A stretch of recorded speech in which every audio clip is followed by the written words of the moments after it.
Hi everyone and welcome to the Retro Kings YouTube channel. Just going to have a brief chat about our latest single, UC, which is out on YouTube and on Spotify now. This track is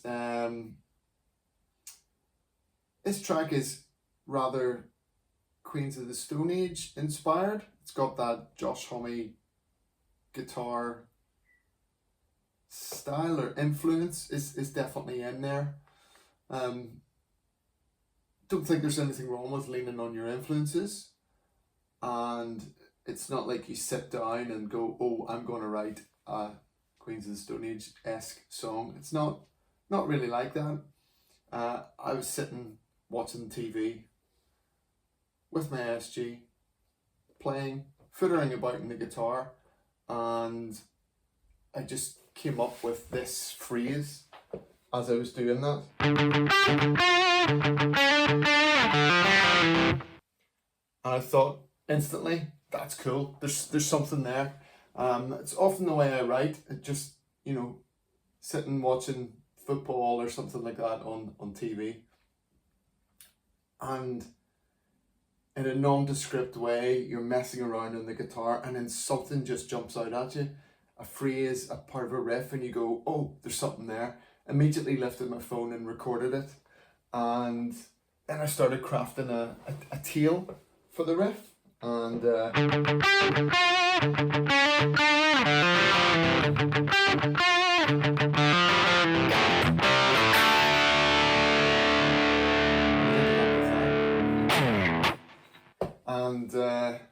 that was really the basis for the entire song. Once where do you go from there? It reminded me, as I say, of Queens of the Stone Age. So I thought to myself,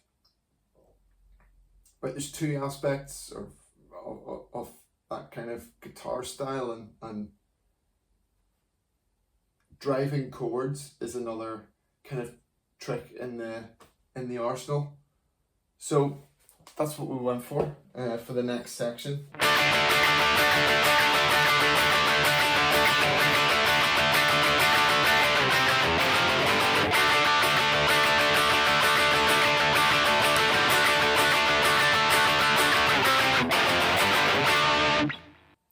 That kind of a thing. And I give it real momentum and drive. And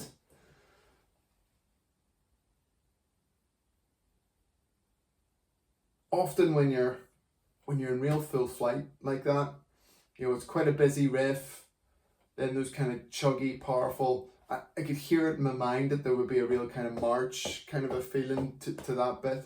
And then musically I thought there's only a couple of directions I could go there. Can you keep going up? Or maybe I do flip the dynamic and have a chorus that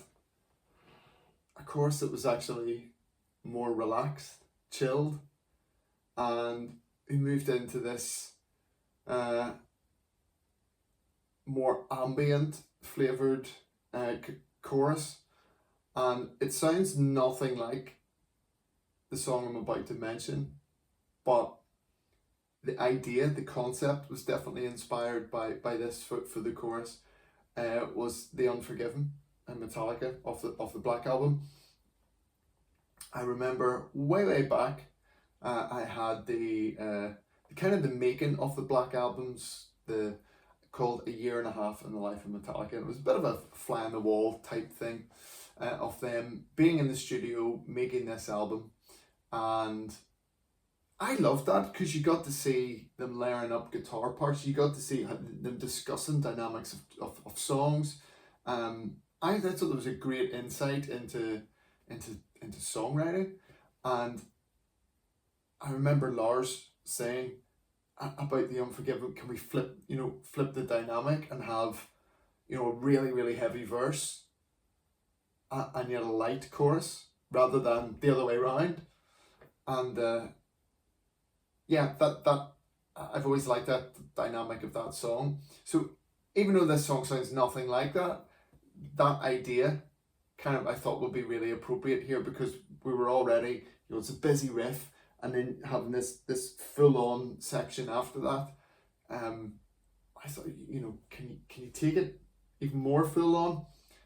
So I just thought it would be more interesting, and we came up with this cool bit, and Liam was able to give this real kind of jazzy flavor to that. So ambient, trippy, jazzy kind of a chorus.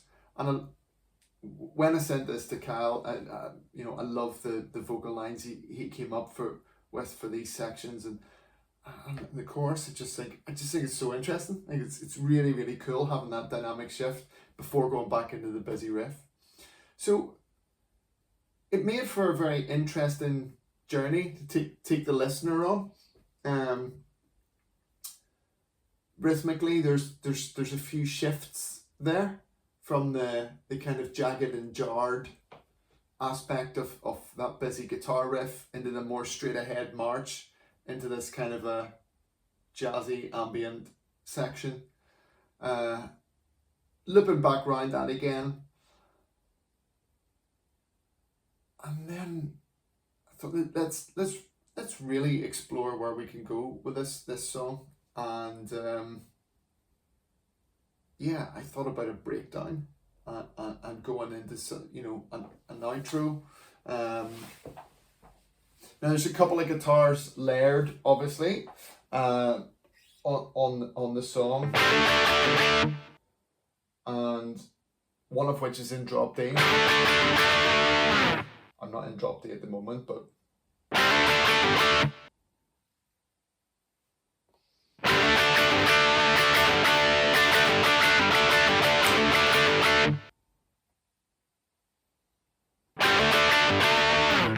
and then the tail was kind of like a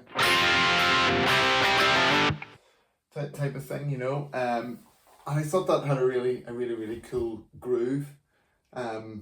So there's one guitar in concert pitch and one guitar in drop D, and the bass was in drop D then, and I kind of just built that up that with a view to, I'm not actually sure where this song's gonna go. I was very tempted to play a big kind of guitar solo outro there. However, because I wanted to kind of explore and make this a more experimental track, I thought I'd hang fire with that, and I thought, no, do you know what? I'm going to send this song to Kyle like this. I'll let that outro, just play that riff and repeat it for a while and leave it empty, not say anything to him, not put a guitar solo there, and let's just see what he comes back with. So that was how the music came around, and I sent the song to Kyle like that. He comes up with the melodies. He recorded the verses, the chorus. I explained to him that I wanted the chorus to be that ambient section, to have that flip dynamic, and I was brilliant. Everything came back absolutely knockout. But without me saying anything about the experimental nature of the track, he came up with this really, really unique series of melodies and spoken voice section for that outro. And it was just really, really intriguing, having the spoken voice central and this underlying melody just gave that a whole different flavour, and I thought it was really unexpected. And yeah, it really made me sit up, and surprises are good in music. Sting saying, I don't want to listen to music that doesn't surprise me.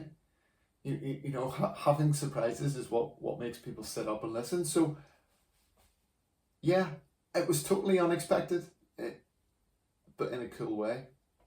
So yeah, I like that. I thought this is a cool direction to go in. So it's just a case of kind of mixing that right, which was quite a bit of a challenge. and in getting the spoken word to sit centrally. There's another video where Kyle discusses the meaning behind his lyrics. So you can check that out in the channel here. I'll not go into that. I'm more about musically how the song was put together. But I then needed to round the track off in a way, because I just played, this section. Because I just played that and let it drift and to see what Kyle would come up with, I needed to then, how are we going to finish the track off? So yeah, just faded that section down, and with the bass, come up with some really nice ad-lib vocal bits, swirly bits, and let that melody kind of drift on and overtake with a rather kind of trippy bass line, and kind of even threw some really nice little plinky piano notes and stuff in there, and it made for this really kind of trippy, eerie, ethereal, floaty outro that when you listen to the start of the song, I don't think anyone imagines they're going to end up with a song finishing off like that. So yeah, that's the kind of musical journey of UC. I hope you guys like the track. I hope you enjoy it. The feedback, I have to say, has been fantastic. We've had great feedback for every song. But yeah, I think because this one is a more experimental track, it's more of a taking a listener on a journey. There are those surprises in it that would make you go, oh, wasn't expecting that. I think a lot more people have offered an opinion on this one, but a positive opinion at that. So thank you all for your support. We're very much looking forward to our next single coming out, which will be out next week, which is called One More Day. It's another more experimental track. I think we're at the stage of this album run where we're drip feeding every single track, treating every single song off this album as a single before the album comes out. And this will be One More Day will be single number 6 from the original tracks we've written for this album. And we're into the territory of these tracks being less traditional singles and more experimental. A few more surprises, a bit more musicality maybe in there. These are more maybe what you would call the deep cuts rather than the singles.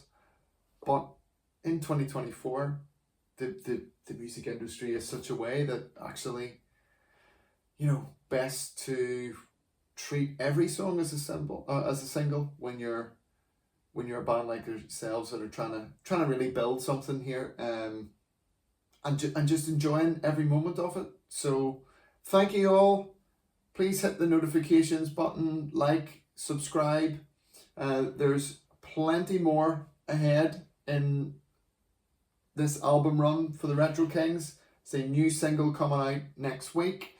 We will have visualizers, we will have more behind the lyrics videos, more behind the music videos, lyric videos, and a lot more music to come yet. So over the festive period and into 2025. So yeah, we look forward to seeing you all soon, and take it easy. See ya.